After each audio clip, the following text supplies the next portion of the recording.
c'est Stéphane, votre ingénieur consultant en système d'information.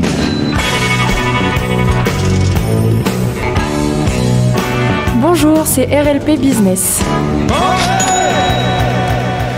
Bonjour et joyeux Noël sur RLP 102.3 aujourd'hui. Pour ces fêtes de fin d'année, nous vous faisons un cadeau, nous vous proposons qu'est-ce qu'un lancement sur Internet en 7 jours avec Nathalie Auffrère. Nathalie, une voix qui porte, qui vient nous revoir. Bonjour Nathalie. Bonjour Stéphane. Bonjour. Alors, avec 159,9 milliards d'euros de chiffre d'affaires, les ventes en ligne se portent bien en France. Le secteur affiche une progression de 10,5% entre 2022 et 2023, sans concerner les produits physiques, mais également les services et les formations. Et ça va encore s'améliorer, vous verrez. Ouais. Mais le dire est une chose, le faire, le réussir en est une autre. Aujourd'hui, nous allons parler marketing, optimisation, nous allons parler lancement. Mais dans un environnement tout de même extrêmement concurrentiel, il faut savoir se démarquer et se faire remarquer. Car mettre un produit ou un service en vente sur Internet, c'est bien. Mais optimiser la présentation, préparer le marché pour trouver sa cible, c'est mieux. Nous en parlons aujourd'hui avec Nathalie Auffrère. C'est gratuit, c'est cadeau, c'est Noël, c'est pour vous et c'est sur RLP.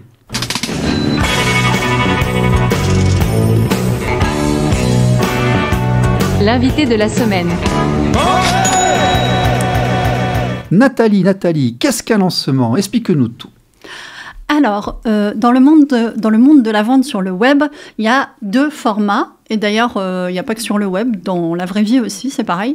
Tu as le format Evergreen, c'est j'ai une offre et je la vends toute l'année au même tarif, c'est la même offre. Okay. Donc ça, c'est l'Evergreen. Et tu as le lancement, qui signifie que sur une durée bien définie, par exemple là pour les fêtes de Noël, on va faire des promotions, on va lancer un nouveau produit, tu vois. En tout cas, il y a un prétexte, une bonne raison pour lancer sur un temps déterminé un produit qui est souvent un nouveau produit et le vendre à un certain tarif. Donc un lancement, en fait, c'est un ensemble d'actions qui va permettre sur un temps court de promouvoir un produit ou une prestation et bien le vendre avec cette pression du temps.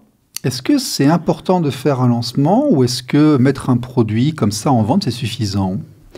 C'est bien de mettre un produit en vente et d'avoir quelque chose qui tourne. De fait, c'est les lancements quand même qui vendent le plus. D'accord. Bon, et comment on fait ? Alors, comment on fait ? Déjà, on prépare un lancement. Mieux c'est préparé, plus c'est préparé en amont, plus ça a de chances de réussir. Pour vous aider à réussir votre premier lancement, ce que j'ai fait, c'est que j'ai créé un guide de 20 pages que vous pourrez télécharger. Oui. Et qui vous permettra d'avoir vraiment un plan pratique à suivre pour avoir maximisé vos chances de réussir votre premier lancement. Voilà, donc, descriptif de la vidéo YouTube, lorsque vous l'écouterez, que vous l'entendrez, vous aurez le téléchargement avec un magnifique PDF, c'est cadeau. C'est cadeau, tout à fait. J'ai voulu faire en sorte que vous ayez un maximum de clés pour réussir ça. Comment ça se passe ? On prépare un lancement. Donc déjà, on crée un écosystème web. Donc on crée ses réseaux sociaux, on commence à se créer un peu d'audience, communiquer, expliquer ce qu'on fait. Et puis, si possible, on commence à recueillir des emails. Alors, pour réussir un lancement, il y a 2 choses. Il y a une question à vous poser. Est-ce que vous voulez mettre du budget publicitaire ou pas ? Si vous ne voulez pas mettre de budget publicitaire, ce qui va se passer, c'est qu'il va falloir beaucoup plus préparer en amont votre lancement parce qu'il va falloir créer une audience. Quand vous faites que du gratuit, par définition, vous êtes forcément moins exposé que si vous faites du gratuit plus de la publicité. Donc, recueillir des emails. Il faut savoir que l'email marketing aujourd'hui, ça reste le canal de vente le plus efficace. Donc, en amont, recueillir des emails en offrant des petits cadeaux gratuits à votre audience contre ces emails. Donc, il va falloir des petits outils de capture d'emails qui vous permettront ensuite d'envoyer des mails avec, bien sûr, de la valeur, des informations, etc. Et aussi, de temps en temps, des offres, notamment pendant vos lancements. Donc, si vous avez une base email, une liste email qui est assez fournie, bien faite et pertinente, ça va beaucoup vous aider à réussir votre lancement. Oui, stratégie de communication numérique, on repart sur l'ouvrage dont je vous ai déjà parlé ici. C'est aussi repris par Olivier Roland et par les autres. En fait, en première stratégie, vous parlez au monde entier pour lui demander de venir s'inscrire chez vous, là où vous avez possession de vos données, pour qu'ils s'inscrivent et qu'ils vous donnent votre email, pas sur une page Facebook qui peut disparaître, mais vraiment sur votre base de données à vous. Et quand vous avez vos emails, vous avez votre communauté, vous avez un deuxième type de communication qui s'adresse à votre communauté, mais c'est la vôtre. Tout à fait, c'est votre communauté, donc il faut déjà avoir réussi à la trouver et puis qu'elle ait réussi à vous trouver. Donc ça peut prendre quelques mois quand même avant à construire cette base de communication. Donc, développez vos réseaux, notamment vos réseaux sociaux. Commencez à recueillir des emails. Ça peut se faire sur Internet et même dans la vraie vie. Quand on fait des événements, hop, on en profite pour récupérer l'email des gens. Constituez votre base. Créez également un outil, une page de capture d'email. Ça peut se faire avec Bonsai.pro, on en a déjà parlé. Ça peut se faire avec System.io et tout un tas d'outils qui permettent de capturer les emails contre un cadeau. C'est la fameuse landing page. Oui, alors la landing page, c'est la page de vente. En fait, moi, je fais une distinction entre la page de capture d'email, qui est vraiment qui est une page sandwich, en fait, où on vous présente... La lightbox. C'était pour les gens. Non, mais La page sandwich, en fait, où quand on vous dit « tenez votre cadeau », vous cliquez et là, on vous dit « au fait, il faut d'abord nous donner votre email ». En général, on vous le dit très poliment, mais voilà. Donc là, il y a une transaction dont je pense aujourd'hui, la plupart des gens sont conscients. C'est cadeau contre email. Et la page de vente, pour moi, c'est plus la page qui va servir à vendre le produit ensuite. Voilà. D'accord. Bon. Eh bien, donc, on fait une landing page, on récupère les emails, on a une base d'emails et on leur annonce « youhou, j'ai un truc à vendre ». Ouais, voilà. Alors, on prépare son audience. Donc, il y a un pré-lancement qui va se faire. Déjà, bien construire son offre, qu'elle soit claire, identifier les frustrations, les besoins profonds de votre audience, commencer à leur parler de leurs problèmes, commencer à leur annoncer que vous allez leur vendre des choses. Donc, tout ça, c'est du préalable, du préliminaire. Ça se fait sur les réseaux sociaux, ça se fait par email. Et en fait, vous commencez à préparer le terrain. Ok, et appuyer un petit peu sur leur douleur et commencer à annoncer aux gens que vous allez ouvrir sur un temps bien défini la vente d'un produit et qu'à telle date, ce sera terminé. D'accord. Donc, on prépare le terrain psychologiquement pour que l'audience soit prête au lancement. Ce qui se fait bien, en général aussi, c'est faire des petits webinaires, des petits lives où on préchauffe l'audience. On commence à communiquer directement avec elle et où on place qu'à un moment donné, il va y avoir un lancement. D'accord, d'accord. Et ce qui est pas mal quand on fait son premier lancement, parce qu'en fait, les lancements, c'est pas un truc qu'on fait qu'une fois, c'est quelque chose qu'on peaufine au fur et à mesure du temps, c'est de commencer avec un petit produit, un petit lancement qui fait 7 jours. C'est pour ça que j'ai créé un guide qui fait 7 jours, parce qu'un lancement, c'est quand même quelque chose d'assez éprouvant. C'est quelque chose de relativement fatigant.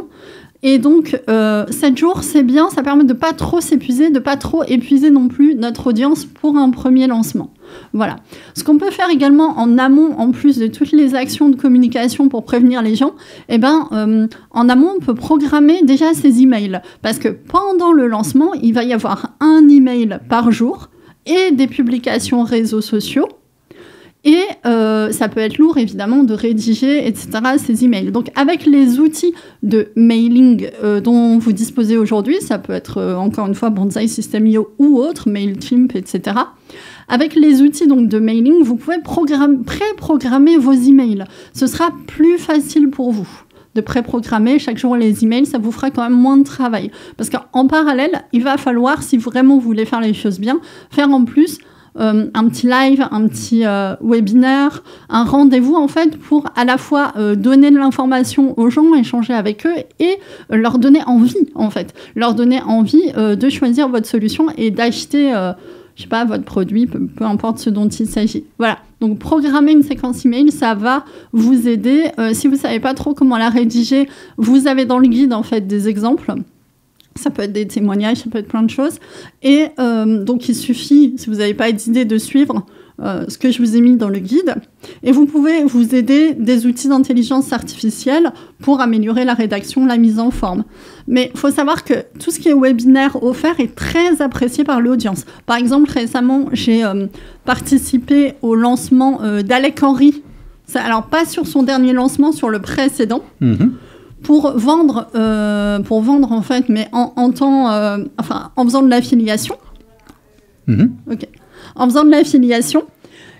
Et quand j'ai participé à ce lancement à Alec Henry, j'ai vu à quel point les gens avaient envie d'être présents. Alors, Alec Henry, c'est très intéressant. C'est entrepreneurs.com, il me semble. Et en fait, il intervient pendant son webinaire. Et en fait, ce qu'il vend, c'est un ensemble de prestations avec plusieurs intervenants. Et donc, pendant le webinaire, il enchaînait les intervenants. Et c'était très intéressant à observer l'engouement, la manière dont il chauffait un peu son audience, de façon vraiment téléachat, quoi. D'accord. En fait, un lancement, c'est un moment donné où on met de l'énergie aussi. On met énormément d'énergie. Voilà.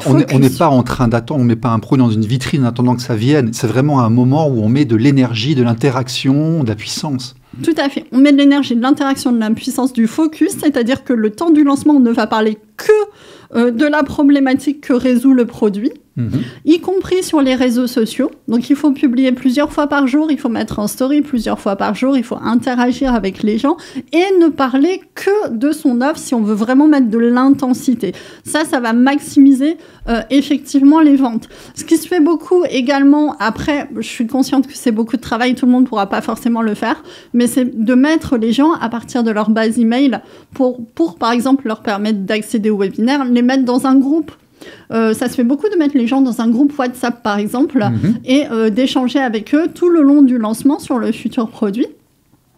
Et ça permet de rajouter encore de l'intensité dans la communication et l'interaction pendant une semaine. D'accord, ok. Voilà. Donc, je résume. On prépare à l'avance, on dit les gens qu'entre telle date, il va se passer quelque chose. Donc, on fait monter un petit peu la mousse. On commence à les récolter, tout ça, on les prépare pour ce moment où il va se passer quelque chose. Oui. Et puis après, le moment arrive et il se passe quelque chose. Voilà, le moment arrive, il se passe quelque chose, on se donne rendez-vous, on les chauffe, en gros. Concrètement, ils reçoivent un premier email, on parle de leurs problèmes, on s'adresse directement à eux, on leur parle de la solution et on met la pression du délai. Parce que pour un lancement, faut être clair sur le fait que au-delà de la date d'achat, ce sera fini. L'offre sera terminée. Et là, il faut vraiment s'y tenir. Un lancement, faut pas mentir à son audience parce que peut-être la première fois ça passera, mais après ça ne passera plus. Donc, il faut vraiment faire une espèce de promo qui permet aux gens de bénéficier de quelque chose d'un peu exceptionnel grâce au lancement. Donc, il y a 50% de réduction à ce moment-là, ou alors il y a une fermeture. Ou une fermeture parce qu'il y a un nombre de participants qui est limité. Par exemple, là, je me suis inscrite à un bootcamp SEO pour 12 semaines avec, pour ceux qui connaissent un peu, Emmanuel Bismuth, qui est spécialiste en fait SEO, SIA. Le bootcamp a un nombre de participants bien défini et les inscriptions se finissent à une date bien précise. Ouais. Olivier Roland, c'est pareil, il ouvre 2 fois par an. Voilà. Blogueur pro, il dit voilà, à ce moment-là, donc il fait son lancement, effectivement, c'est chaque jour il fait les trucs. Il est très marketing, mais ça a marché, puisque j'ai payé 2500 €, donc ça a marché. Moi, c'est pareil, avec Emmanuel Bismuth, j'ai mis 2500 € là, et franchement, ça ne me dérange pas, parce que je sais que le niveau est là, et que voilà. Alors, pour ceux qui ne connaissent pas, le SEO, c'est du référencement web. C'est Search Engine Optimization, c'est-à-dire qu'en fait, c'est de l'optimisation pour les moteurs, mais l'avantage de cette technique, c'est qu'on va faire en quelques jours ce qu'on ferait en plusieurs mois. Je sais que lorsqu'Olivier fait ses je le regarde parce que je suis admiratif à chaque fois, il va faire 30 ou 40 ou 50 en une soirée. C'est ça. En une soirée, mais par contre, il a travaillé durant des semaines pour amener à ce moment-là. Et après, il ferme et il s'en occupe. Et son argumentation, c'est qu'il ne peut pas prendre les gens tout le temps parce qu'il s'en occupe correctement durant un certain temps. Et puis après, une fois que la session, la promotion a bien été travaillée, il passe à la suivante. Voilà. Tout à fait. Alors après, une fois, les gens qui ont participé au lancement mais qui n'ont pas acheté, les gens qui étaient là, on peut les remercier, on peut quand même les nourrir avec de l'information et quelque part les préparer pour le prochain lancement. Ils viendront au prochain lancement. Moi, Tout à fait. Je suis tombé dans le 3e, moi. Donc bon. C'est ça, on tombe pas toujours dans le premier. C'est super intéressant ce que tu dis. Déjà, première remarque, tu suis des lancements et je vous invite à faire la même chose. Inscrivez-vous à des lancements, même si vous n'êtes pas forcément intéressé par le produit. Moi, je le fais avec Yomi Denzel, par exemple. Yomi, quand il fait un lancement avec Antoine Blanco et tout ça, j'y vais et je regarde comment ils font, en fait. Exactement. On va voir quelqu'un qui est bon, quelqu'un qui le fait bien. On regarde comment il fait et on apprend, on s'instruit. Exactement. On a énormément à apprendre régulièrement. Je passe mes soirées à suivre des lancements. En plus, c'est assez distrayant puisqu'en général, ils mettent du cœur, c'est fun, ils mettent de l'enthousiasme. Autre leçon, que si vous faites un lancement, dites-vous, c'est une semaine où vous devez vraiment donner envie. Donc, mettez de l'enthousiasme dès le premier jour, avant et pendant, quoi. C'est-à-dire que vous allez mettre un boost d'énergie. Alors, un lancement, c'est fatigant, faut pas en faire un tous les mois, on est d'accord, surtout si on n'est pas très nombreux, ça peut être très énergivore et très chronophage, mais si on le prépare bien et si on le fait bien, ça peut avoir des résultats vraiment banger, quoi. Enfin... Ok. Alors, la période clé arrive, les fameux 7 jours arrivent. En pratique, qu'est-ce qu'on fait ? Eh ben, ça dépend du temps qu'on est d'accord pour consacrer. Déjà, on envoie au moins un email par jour où on parle sous différents angles à notre prospect de sa problématique, de solutions qui n'ont pas fonctionné. On dit que nous, on a notre propre solution. On commence à expliquer ce qu'elle contient. On commence, si c'est pas la première fois et qu'on a déjà eu des gens satisfaits, on donne des témoignages de gens satisfaits. Voilà. À chaque fois, on change d'angle de vue, mais on parle de manière quasi obsessionnelle pendant une semaine de son sujet et on fait vraiment l'effort de ne pas se disperser, premièrement. Si on a du budget publicitaire, on met du budget publicitaire, notamment qui amène sur les lives et les webinaires.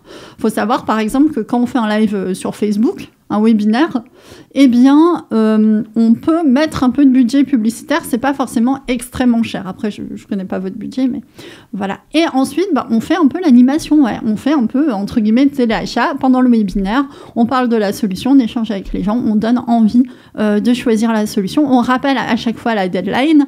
Je voudrais pas trop me répéter. Qu'est-ce qu'on fait ? On fait ça et puis on publie sur les réseaux sociaux. C'est une notion importante, il faut la répéter. Il faut bien dire aux gens que les ventes sont ouvertes avec la promotion ou l'offre de telle date à telle heure, de telle date à telle heure. Il faut vraiment leur dire qu'il y a ce créneau-là. Parce que là, on a parlé des formations qui sont à 4 ou 5 chiffres, mais on peut très bien le faire pour un livre à 20 €. Oui. L'approche n'est pas forcément la même, mais par contre, il faut vraiment dire qu'on fait un lancement, il se passe quelque chose à ce moment-là. Il y a une notion de temps qui est importante. Très important, l'urgence du temps, le nombre de places limitées, t'en as parlé. Puis alimenter ses réseaux sociaux, alimenter éventuellement son groupe de discussion, être présent, quoi. C'est un truc, faut être présent. Quand tu fais un lancement, faut être là, faut être focus et faut rappeler effectivement tout ça et présenter sa solution dans les petits détails. Et il faut aussi beaucoup parler du coût de l'inaction. C'est-à-dire, le coût de l'inaction, c'est si vous ne passez pas à l'acte d'achat, qu'est-ce que ça risque de vous coûter à terme de ne pas le faire. Imaginons quelqu'un qui a, des problèmes de santé, qui cherche une solution diététique, j'en sais rien, je prends un exemple un peu bateau. Et si vous ne faites rien, votre état risque de se dégrader comme ci, comme ça, et à terme, ça peut être la catastrophe. Tu vois, le coût, c'est pas forcément le coût financier, ça peut être le coût en termes de relations, ou le coût en termes de santé. Bref, si aujourd'hui vous ne choisissez pas ma solution, ça risque d'avoir telle conséquence, prenez-en bien conscience pour vous. Voilà. On rappelle toujours que lorsqu'on fait une offre, c'est pour répondre à un besoin. Oui. On ne propose pas quelque chose parce qu'on aime bien ou qu'on a envie. Il faut avant vraiment identifier, on répond à une demande potentielle, quitte à l'exacerber un petit peu, mais on répond à une demande et on va expliquer aux gens pourquoi ils en ont besoin. Tout à fait. Moi, ce que j'aime bien faire pendant les webinaires et les lives, c'est faire du multicanal, c'est-à-dire être en live à la fois sur Facebook, être à la fois en live sur LinkedIn, etc., en multiplateforme, sur YouTube, avec un seul outil. Et il faut savoir que vous avez des outils qui existent comme StreamYard, par exemple, ou moi, j'aime bien utiliser Restream, qui n'est pas très cher et qui fait super bien le boulot, qui permettent d'être simultanément en live sur plusieurs plateformes, donc toucher vos audiences si elles sont sont un peu dispersées, les toucher un peu partout. Et en plus, si vous avez plusieurs intervenants dans le cadre d'un bundle, alors qu'est-ce que c'est un bundle? En fait, c'est une offre de service avec plusieurs professionnels qui ont chacun une spécialité. Ça se fait de plus en plus. Pour vous aider à résoudre votre problème, en fait, c'est des professionnels qui se mettent d'accord entre eux, qui s'organisent pour fournir un produit avec plusieurs intervenants. Donc, si vous avez plusieurs intervenants dans vos lives, ces outils, ils vous permettent également que vos intervenants branchent, notamment Restream que j'utilise, branchent leur propre réseau. Oui. Sur le live, ce qui fait que... On démultiplie les canaux et ça permet de gagner quand même beaucoup de temps. Ouais, tout à concrètement. Fait. Alors, qu'est-ce que c'est que ce truc qu'on appelle le copywriting? Le copywriting, c'est l'art d'écrire pour vendre. Ah, c'est pas protéger quelque chose qui... c'est pas un brevet ou un truc comme ça? Alors ça, c'est le copyright sans le pardon. Ok, d'accord. Donc le copywriting, c'est l'art, en fait, d'écrire un texte alléchant ou d'écrire un texte qui répond vraiment à une demande, à un besoin. Tout à fait, et qui donne envie d'acheter. Donc, c'est tout un art. J'ai reçu en live, il n'y a pas très longtemps, Céline Niederhofer, qui a sorti Les mots magiques et qui avait sorti également le guide du copywriting, qui est le best-seller en France en matière de copywriting. Vous pouvez avoir des ouvrages de référence qui sont excellents comme ça, pour pas très cher sur Amazon. Donc, intéressez-vous à Céline Niederhofer. Sinon, on a Tugan Barra, c'est la grande spécialité initiale de Tugan, le copywriting. Tugan, si tu nous écoutes, Token Titan, hello. C'est ça. Voilà. Salutations, amitié. Voilà. Respect, tout ça. Voilà. Bon. D'ailleurs, on trouve les cours de copywriting de Tugan Barra sur Bonsai Premium. Tugan a positionné ses cours sur Bonsai. Qu'il a quitté il n'y a pas longtemps, d'ailleurs.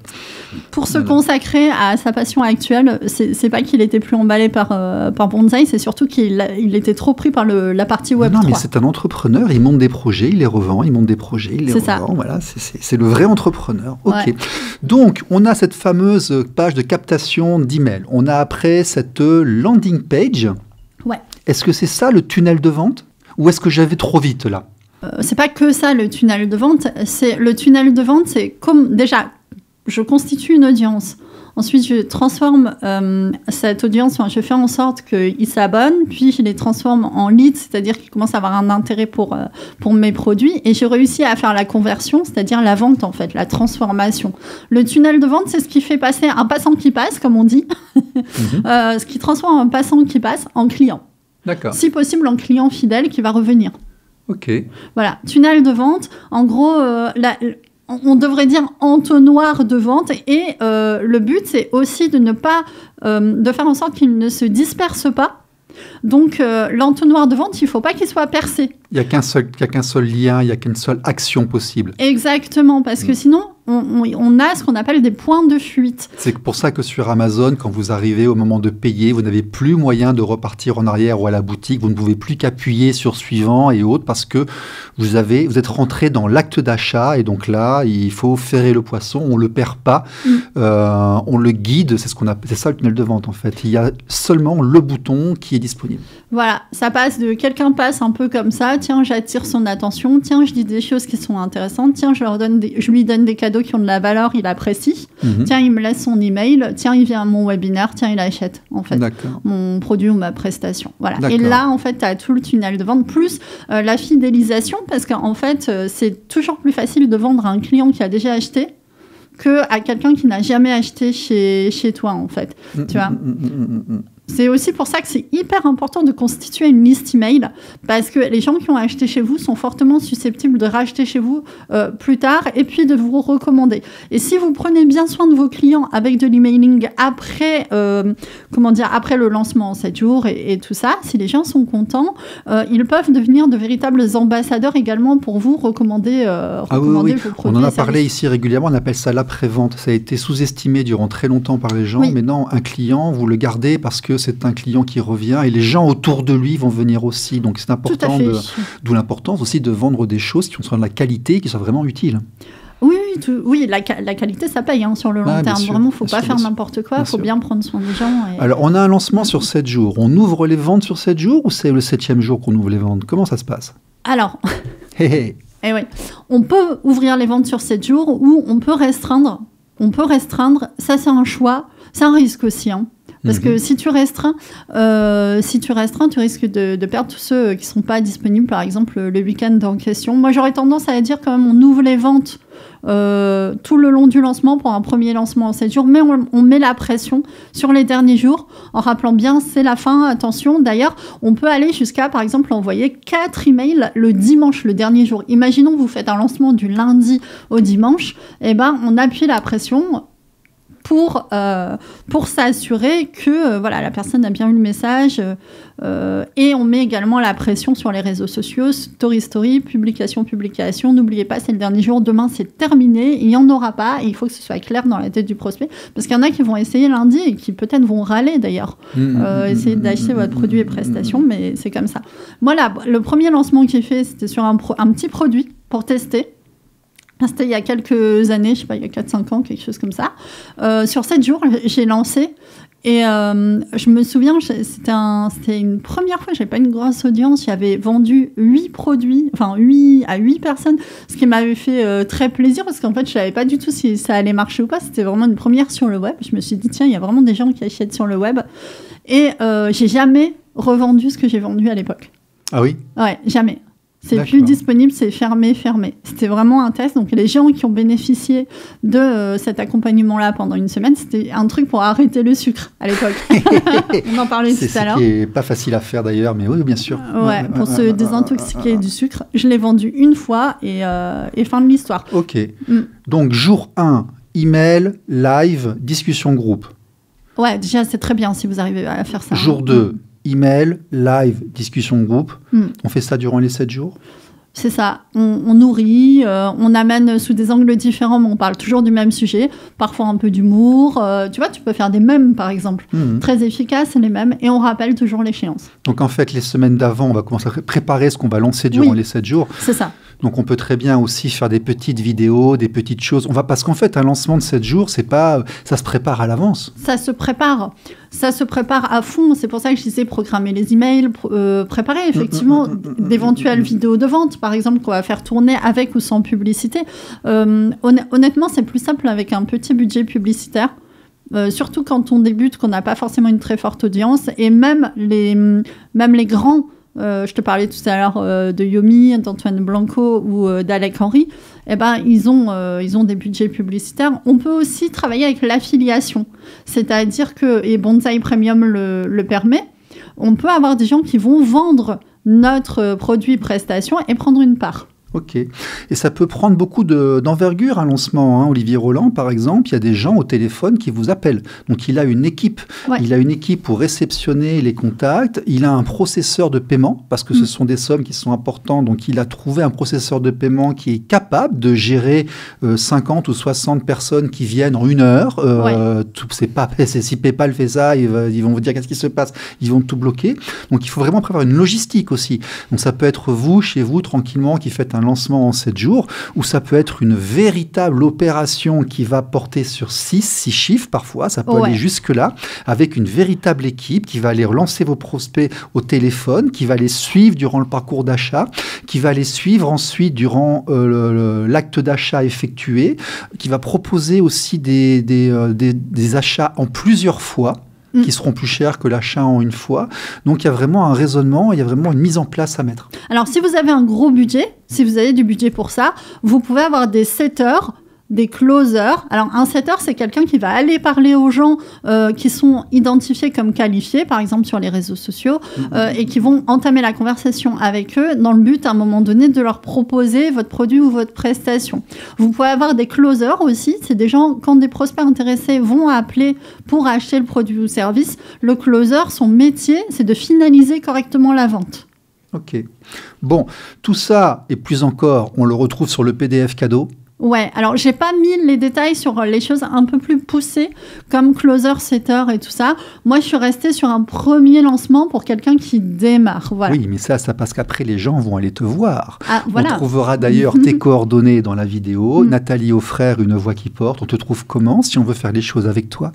Alors, on me trouve très facilement sur LinkedIn. Sinon, on m'envoie un petit email, unevoixquiporte@gmail.com. Voilà, et donc tu es aussi accompagnatrice de talent, coaching, et tu peux aider les gens à passer ce cap de la numérisation et du business sur Internet. Tout à fait, j'accompagne la création, reprise d'entreprise, je propose du bilan de compétences et aussi du coaching professionnel. Donc si vous êtes intéressé, c'est très facile de me joindre et c'est sur le guide. Nathalie, merci et bonne année, bonne fête de fin d'année à tous. Au revoir. Meilleurs vœux.